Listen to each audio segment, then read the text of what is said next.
right. Hey, everybody. Welcome to the show. Once again, it's Capital Interactive with Besim and the Boz. We have an interesting episode today because there's been some, what would you call it, market volatility the last week or so.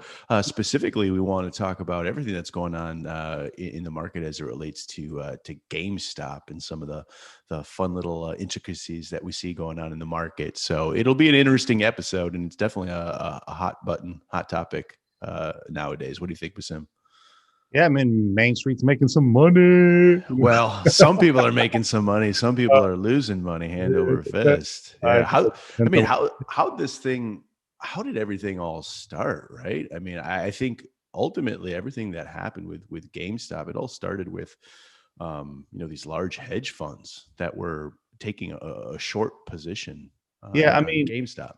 if you think about GameStop, all right. I mean, actually, I can pull up some of this. We'll pull it up in a second. But basically, GameStop is a company that many feel are going the way of Blockbuster or Right. those types of companies where they're becoming obsolete. So GameStop's a retailer that sells video games and video game equipment all across the country. I think they've got like I want to say 4,000 stores or something like that, or maybe even more than that, all across the stores. And they've actually been losing money for the last 2 years. They brought on a new CEO about less than 2 years ago. In the last couple of years, they've been losing a lot of money, and it's just the writings on the wall that maybe this company's going under. And so, a lot of hedge fund people out there and other institutional type investors, larger investors, not really institutional investors, but larger investors have decided that they're going to short the stock and bet that that company is going down. Mhm. And so that's step in technology, step in the new era and Reddit and all that type of thing. And people start galvanizing against what the hedge funds have bet, and it's caused some crazy, crazy stuff to go on. So we're going to dig into that a little bit here, and talk through kind of what's happening, why it's happening, and what's going to happen next. This is going to Right. be kind of an interesting stuff. Because if you look at it, look, I got some notes here. Between January 12th, which is when all this stuff kind of really started happening, GameStop's market cap has increased by $21.3 billion. I mean, this is ridiculous. And in the last 18 weeks, it rose by about 18.2 billion. If you look at the price about a year ago, the price per share of GameStop stock was less than $4. And if you want, let me pull it up here. I'll actually pull it up. So I got some of the charts from Google Finance and stuff like that we can look at, and I'll show you actually what's happened to it, and then we'll get to how this has happened.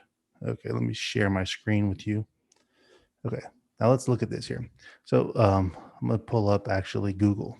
So look, here's the stock over the last year. It was at $3.95 on February 3rd of 2020 Mhm. for one share of stock. And it's gone all the way up. I mean, at times it was trading It was close close to, to 400, wasn't it? I mean, that's the ending price for the day, but it actually almost got Yeah, up to $500 a share. that's crazy. And so this has all happened really since January 12th. This has like been a huge run up. Now, if you look at the stock here, if we look down here and we look actually at the earnings, so the revenue, year over year revenue change is down 21.96%. That's their revenue. Net income, it's up 30%, but they But they're lost still $470 million. yeah, it's a chunk Okay. of change. They're losing money.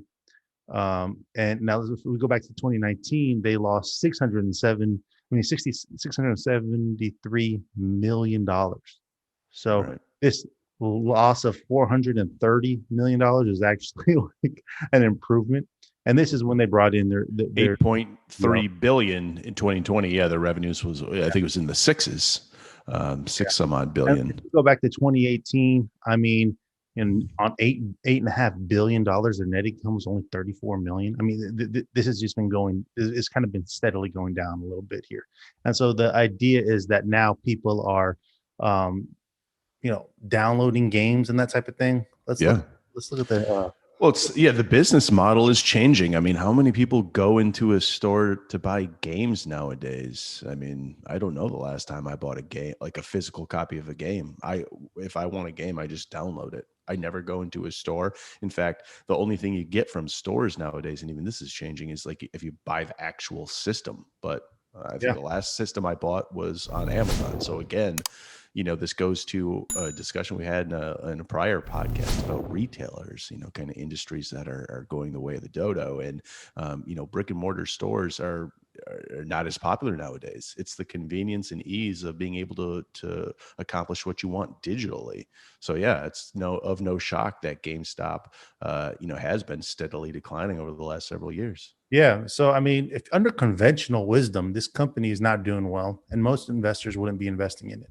And so, what happened now is you have all these hedge funds that they said, okay, we are going to bet that this thing is going down. We're going to short sell this stock by Mhm. like million. They short sold 129% of what the actual stock out there was. Okay. Mhm. And so let's get into kind of what all that means. And then what happened afterwards is a Reddit group got together. They did some due diligence and they said, okay, look, all this is how much is being shorted of this stock. Let's stick it to the man and make some money of our own. And they started buying up the stock and it started raising the price of the stock very dramatically. So what I want to do is before we get into understanding all what happened, I want to make sure people understand what this means, shorting a stock and kind of how it works. So let's get into that first. Adam, Yeah. why don't So you tell us kind of at a high level how shorting yeah, a stock works? at a very high level, and I'm not a stockbroker, so let me just preface it with that. But yeah, when you're shorting a stock, as opposed to traditional stock ownership, where the mentality is to buy low, sell high, you buy a stock at $1 in the hopes that it eclipses to $10, and then you sell and you get that profit, you get that differential. Short sale works just the opposite way, where you are selling a stock at a certain price with the future option of buying, and you want to buy it low. So it really is the inverse. So when you're shorting a stock at $10, you're basically in effect selling it at 10 and then hoping it drops at some point in time. So you buy it later. And again, you get that delta, you get that Yeah. differential in terms of profit. That's shorting. It's the inverse Yeah. of So buying get a traditional little stock. bit more detail. What happens if you want to short a stock? Basically, you don't own the stock. Right. And so what you do is you say, if you think a stock, let's say a stock is $100 and you think that over the next year or whatever, that it's going to drop in price to $50. Well, what you do is you say, okay, Mr. Broker, let me borrow some of that stock and I'm going to sell it right now for $100. And then I'll give it back to you in a certain time period, and I'll pay you for letting me borrow that, for letting me borrow it. So what you do is you go ahead and you sell that stock for $100. And then whenever that stock drops in price to $50, you go back to the market, you buy it from the market, and you say, okay, now, Mr. Broker, now that you let me borrow this stock, I'm giving it back to you. So you give back the stock and plus a little bit of a fee, and then you make that difference. So you sold it at $100 now, and you went out and you bought it at $50 and returned it to the broker. So now you made that $50 differential.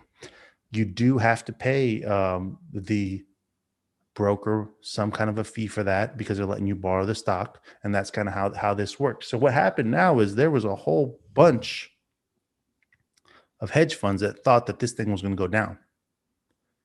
And they said, okay, let's go borrow it and sell it in the market.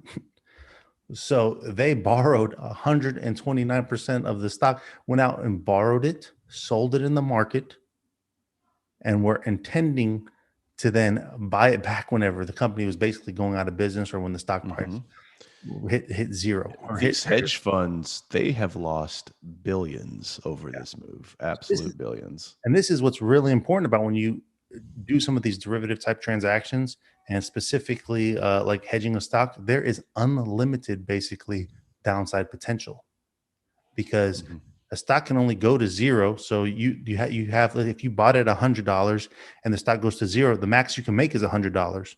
But if you bought it at $100 and then the stock raises to $500, which is kind of what's happening here, Mhm. you have to go back to the market and buy that stock at $500 to return it to the broker. So now you've lost $400. And theoretically, it's the stock could go up, Unlimited in keep theory. unlimited, keep on going up and up and up. And so that's kind of what's happening here is the Main Street guys from Reddit. They said, okay, this stock has been overly shorted. Let's just keep buying it and hold on to it and do not sell it. So these guys kept buying it and they haven't sold it, and the price kept on going up. And what happens now is when you're buying things, you're borrowing it from a broker, right? And the broker needs you to then cover your short or return the stock. These hedge funds, in order to once they borrow this stock from a broker, if it starts going up, they're basically out of the money. And the broker says, okay, look, you're in a position now where you're could have potential losses. I need you to put up some kind of collateral or cover the short, or else, do something like that. I need you to either put up money so that I know that you can withstand this loss, or I need you to return the stock. And so that's kind of what's happening here. And so now, if they have to return the stock, they have to go back and buy it in the market. But all these guys now that have from Reddit and the Main Street investors, the retail investors have been buying it and holding it. Now the price is raising up. They have to go buy it, and it becomes this cycle where now it starts getting more expensive and more expensive. And so the hedge funds either have to liquidate positions to post capital against the short position, or they have to buy this at a higher price. And then you got some hedge funds that are out there saying, well, now the price is so high, now the potential gains are so much larger, and maybe we should short even more. And so it's been kind of going to this spiral up and up and up. And it's just really amazing. It's amazing because you have social media having a huge effect on the markets. And these are some of the things that have happened to the Main Street people in the past. Hedge funds have kind of worked this scenario in the opposite, and now it's getting turned on them and they're losing a lot of money. Right. But I mean, they've done this for decades. Hedge funds have manipulated the market in a lot of different scenarios and in situations. But now that, kind of the average Joe is doing it by means of just social media and grouping together for a cause, now it's enticing some litigation and whatnot. But it's no different than what these hedge funds have done for decades. It's just, they're obviously a little salty that the common guy has kind of found a way to do it via social media. It's very, it's actually very ingenious. These Redditors, as they're called, kind of forging together. And I mean, it's even gotten some backing. You got a guy like Elon Musk. Every time he tweets something or whatnot, it can have just such a volatile impact on the market. Yeah, I mean, it's absolutely amazing. I actually love this story because, people started educating themselves. They started, galvanizing together and doing things, Mhm. to flex their power. Now, I do think this is going to be a dangerous situation. I do think in the end, like, a lot of people are going to end up getting hurt because at some point the price is going to get so high that people are going to want to sell, and there's going to be like my estimation would probably be that there would be some kind of a free fall or something like that. But who knows what's going to happen? It's creating a bubble. It created a bubble so much to where the new CEO of GameStop became a paper millionaire. He's a billionaire. Sorry, Billionaire, I think. Yeah. Billionaire. Actually, let me share your screen. I got an article here. It's really amazing. It's really amazing what's happened here. I mean, look. So here it says that Sherman, who's the CEO, he owns 2.3, a little bit over 2.3 million shares of GameStop, according to Bloomberg. Those shares were worth 901 million as of Friday's market open, up 44 million on December 31st. On Wednesday, his GameStop holdings hit a staggering 1.1 billion when GME stock hit $469. So that the price of the stock went all the way up to $469. Now, look, we'll continue reading down here, but there's a catch. Publicly traded companies usually restrict CEO stock sales, limit them to pre-planned increments, or only allow them after getting board approval. So he's not really able to kind of capture that, but on paper right now, he's like a billionaire, Yep. This is actually, to me, I mean, it's just absolutely amazing. And I love what I'm seeing here. But what's happened now? So what's happened now since it started happening? Tell us kind of what's happened with Robinhood. So Robinhood, which, if you think of what the lineage of the name means, right? Take from the rich, give to the poor, and they're kind of, backing, the Wall Street, the corporate side of things, where Robinhood is now restricting purchase of this stock. I mean, obviously, everyone that purchased their stock is still, owns the right to that and the right to the future sale, but they're prohibiting any future purchase of the stock to try and, I guess, mitigate, a further upward spiral or whatnot. But yeah, they've kind of put the kibosh on and put the hard brakes on purchasing and acquiring more and further inflating the stock. Yeah, so they actually did put the kibosh on it. It had to walk that back. So actually, what happened is these guys, these retail investors, they got together and they formed a class action lawsuit against Robinhood now. Mm-hmm. And so Yes. since that happened, Robinhood has re-allowed the purchase of this on their app. But not only that, the SEC, the Security and Exchange Commission, which regulates like this stock sales, they've stepped in and said, "Hey, you know what? We're going to protect the interest of the retail investor." And I'm not, it's not really clear what that means yet, but I mean, those kind of comments say that, hey, man, you guys, you got to take your losses whenever you take your losses. I mean, you don't complain when you're making these large gains. Right. But if you take a loss, you got to take a loss. And so that's what's going on kind of with Robinhood. But to me, this is an amazing story.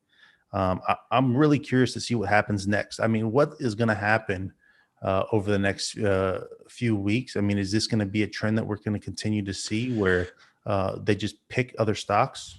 Well, I think so, because at the end of the day, you can't stop people from, either leveraging social media or working together for a cause. So who knows? I think this probably dabbles into some sort of cryptocurrency as well going forward. I know there's been a bunch of new currencies that have taken off some ground similar to Bitcoin, but it could work the same way with other stocks. I mean, you can't silence people, and so it's kind of a new trend that we're seeing, and it's the potential in what you can see going forward. It really is, it's unique, it's unlimited, and I wonder how this is going to work going forward.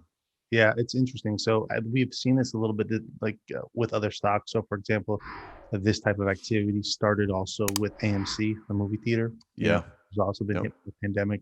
Revenues are down. Everything's been going through the streaming. Questions about their sustainability. There's Hmm. galvanization around their stock and doing similar type of thing that they're doing here with GameStop. And then, like you said, with the cryptocurrency, there's some like basically these couple of fiat currencies that they're trying to do this with as well. I think one of them is like Doge or something like Yeah, that. Dogecoin or something of that. I'm not Right. even familiar with it. I think it I was just heard about it the other day. yeah, and they're trying to kind of galvanize against that. You know, I'm very interested to kind of see what happens because I do think that there are some laws and regulations around collusion and around like manipulating markets, and I don't know how those would pertain to like the retail investor. Typically, depending on what type of investor you are, if you're accredited or not, I think there's different laws, and so this is going to be very interesting. It looks like the government might step in and get involved a little bit, and so there's going to be potentially new legislation developing from this. But I mean, I think one thing that's really interesting is that you got a lot of people that are now very interested in the market, and people that feel that if they educate themselves, maybe they can make something happen, make some money, and it's going to be interesting what people decide to do now. I don't know. What are your thoughts on kind of the future of this? Yeah, this is completely new ground. So it is we're embarking on a voyage that we really haven't ever seen before. It's been Wall Street that can manipulate what they want when they want, and that's been the course of history from before I was born, and now we're into this new territory where yeah, it is just regular average people. Manipulating is a strong word. That's not really what I mean, but galvanizing and working together. So it will be interesting to see if there is, a new law and regulation going forward from this. But it'll be this is a significant impact on the market, the economy, and so on and so forth. So I'll be interested to see, how this changes the course of business going forward. It's definitely new territory. We've never seen anything on this scale before. I really like watching it from Yeah, afar. I'm not getting yeah, involved in it. I'm not buying stock or shorting anything like that in GameStop or these other ones, but right. because I do think there's a potential to get hurt in it. But as a developing story, it's quite interesting.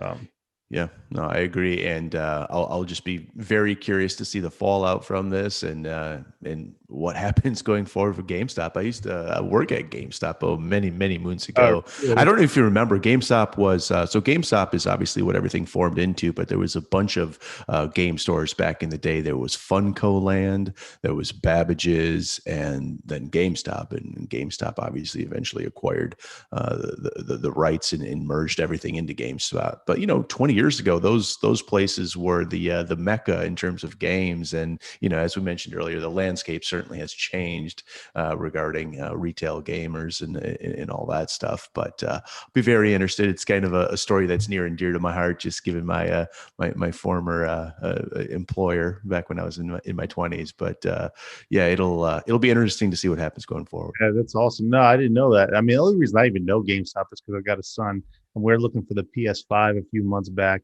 and we stopped in every store, and GameStop was one of the ones that we stopped into, and sold out everywhere. So Yeah. I'm interested. I mean, they're actually based here in Texas. I think they're in the Dallas area. But Adam, why don't you go ahead and send us off, and then we'll talk to these guys again soon. No, thanks everyone for watching. If you find value in these videos, please give us a like, subscribe to the channel, leave comments if you want to hear us talk about anything else.